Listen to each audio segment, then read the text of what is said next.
Hi అండి, అందరికీ నమస్కారం. మరుగుమందు ఏ విధంగా తయారు చేస్తారు, ఈ మరుగుమందు వల్ల ఉపయోగాలేంటి, దాని గురించి తెలుసుకుందాము. ఈ మరుగుమందు ఎవరినైనా సరే వశపరుచుకునే శక్తి ఉంటుందండి. ఎంతటి మొండి వ్యక్తులైనా సరే, ఎలాంటి కఠిన హృదయం ఉన్నా సరే, ఈ మందు వల్ల వాళ్ళని మనం మార్చుకోవచ్చు. మన మీద ప్రేమ అనేది విపరీతంగా పెంచుకోవచ్చండి.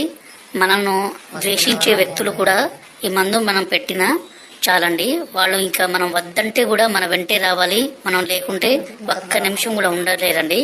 ఇక్కడ కనబడితే పసారండి.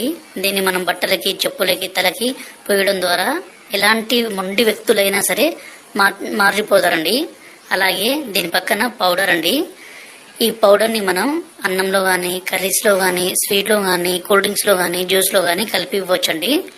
ఈ మరుగుమందు వల్ల ఎలాంటి చిన్నపాటి సైడ్ ఎఫెక్ట్స్ కూడా ఉండవండి. ఎందుకంటే స్వయంగా మేము తయారు చేస్తాం కాబట్టి.